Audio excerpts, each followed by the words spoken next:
Hoy, en nuestro segmento de la entrevista en el Informativo Popular, tendremos la oportunidad de conversar con el profesor Luis Prieto, historiador y analista político de gran, además, formación en el área del marxismo y, por lo tanto, de mucha importancia hoy día para que nos dé una visión socialista de lo que está pasando en el país. Profesor, bienvenido nuevamente a los estudios de Vive Occidente. Gracias, Javier. Queremos conversar con el profesor Luis Prieto en relación a lo que está pasando en el país, pero antes, para contextualizar, queremos compartir con ustedes declaraciones que diera Freddy Guevara, dirigente del partido Voluntad Popular, y a partir de allí entonces comenzamos el análisis. Adelante entonces con el video. En esta lucha, entender que la lucha no violenta, la lucha civil, la lucha cívica, implica muchos mecanismos de lucha.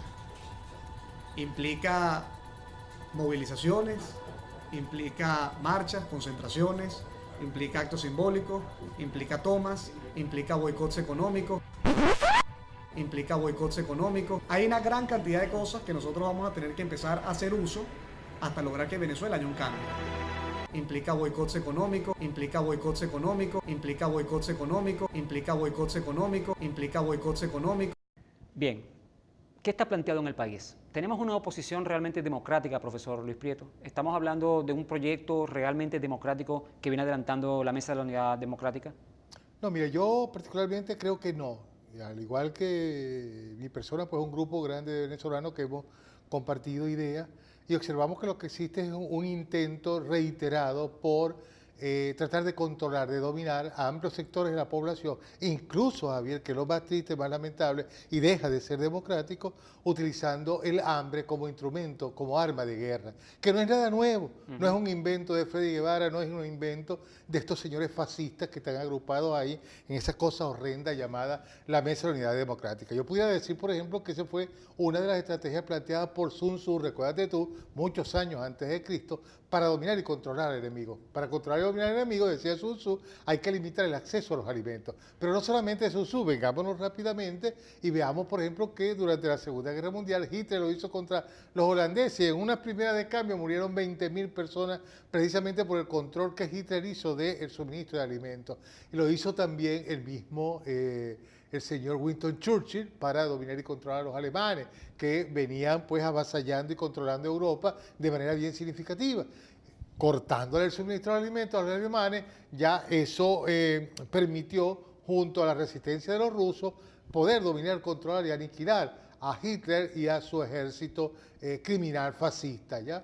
Pero también lo hizo Kissinger en su propuesta clásica junto al señor Richard Nixon, siendo presidente de los Estados Unidos, contra Chile. Recuerda la famosa frase de Nixon, ¿ya? A Chile no le daremos pero ni un tornillo, haremos chillar la economía chilena. ¿Qué es lo que ha dicho Freddy Guevara?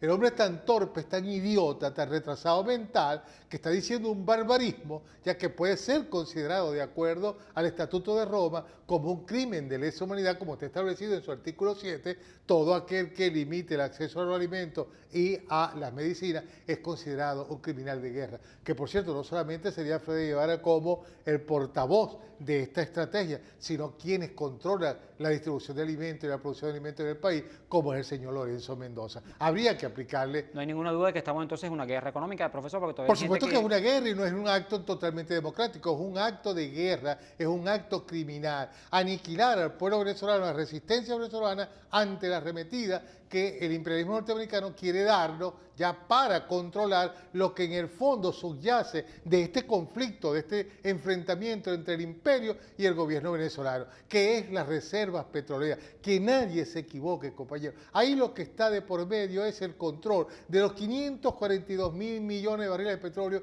que hay allí en esos 24 kilómetros cuadrados del Golfo venezolano, que no están certificados, pero que allí están. Están también las dos grandes refinerías, están los 18.000 trillones de pies cúbicos de gas en el proyecto Perla 4, están los 513.000 millones de barriles de petróleo de la cuenca del Orinoco, están los 750.000 millones de barriles de petróleo que existen en el pozo Lisa 1 y los 800.000 del Lisa 2 que la Móvil quiere explotar en un territorio que hasta ahora está en disputa entre Venezuela y Guyana. Es decir, compañeros, ¿cómo podemos llamar democrático a alguien que utiliza el hambre como instrumento para acabar con un pueblo, incluso con sus connacionales? Es más, ha llegado a emitir algunos juicios,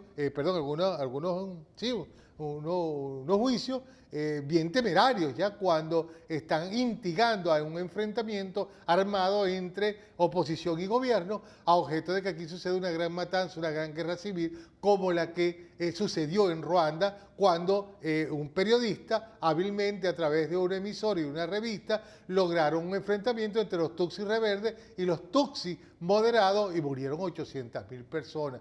¿Qué es lo que están esperando? O lo que pretendieron hacer recientemente, ahora que tú me preguntabas también, hablábamos fuera de cámara sobre el 1 de septiembre. ¿Qué era lo que pretendían el 1 de septiembre? Con estos 92 paramilitares, estos 92 asesinos que trajeron desde Colombia importados y los colocaron a 500 a poca distancia del Palacio de Gobierno de Miraflores, ¿ya? Para que se produjera una matanza, ¿ya? Y supuestamente se hiciera ver ante la opinión pública mundial de que había sido el gobierno venezolano que con sus militares había asesinado a la población, que son militantes, que creen todavía en la mesa de la unidad democrática. Correcto.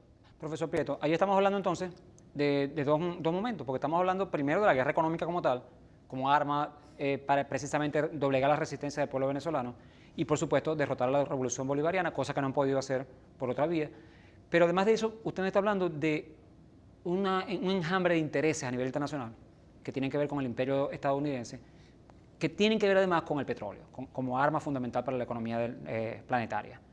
En ese conjunto se encuentra Venezuela en este momento. ¿Cómo entonces? ¿Cómo por supuesto que tenemos la reserva más grande de petróleo del mundo, pero además de eso, compañero, y disculpa los compañeros, y nuestro pueblo debe de entenderlo, nuestro pueblo debe tener las herramientas teóricas, el conocimiento conceptual y categorial de las cosas. Recuérdate tú que Estados Unidos está saliendo muy mal, igual que Europa, del conflicto en el Medio Oriente, conflicto que ellos arrancan en 1989, recuérdate tú, sí, cuando cae el muro de Berlín, ¿ya? Y cuando se desintegra la Unión de Repúblicas Socialistas Soviéticas. Ellos van a satanizar a los árabes para apropiarse de ese petróleo. Correcto. ¿De acuerdo? Es más, el concepto del Medio Oriente fue una creación de Condoleezza Rice, que era lo que les iba a permitir justificar una balcanización del Medio Oriente, donde aspiraban a constituir unos 14 estados independientes, entre comillas, pero controlados por los ingleses y los Estados Unidos. Esa misma tesis es la que va a desarrollar luego Kissinger y finalmente Bush,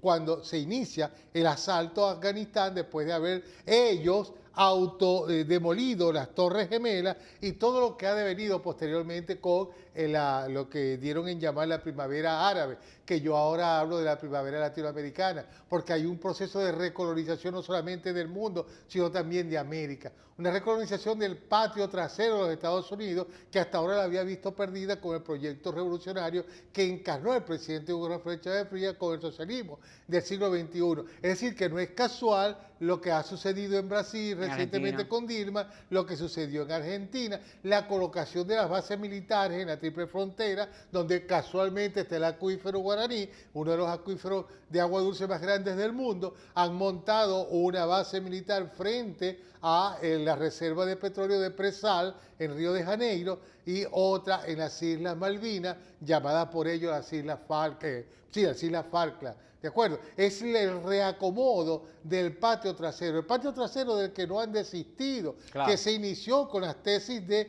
John Quincy Adams y luego adjudicada al señor James Monroe en 1823, pero que luego va a tomar Mahan en 1899, cuando habla de crear unas bases militares navales para controlar el tráfico de mercaderías, ¿ya? Y el control del espacio marítimo para que Estados Unidos pudiera controlar todo este territorio. Es más, llamó a lo que es la cuenca del Caribe, la llamaron el Mare Nostrum. Luego lo va a repetir en 1942 un señor llamado Speakman, ¿ya? Que va a escribir un libro llamado Estados Unidos contra el mundo, donde Speakman nuevamente retoma el criterio manejado por Mahan del Mare Nostrum.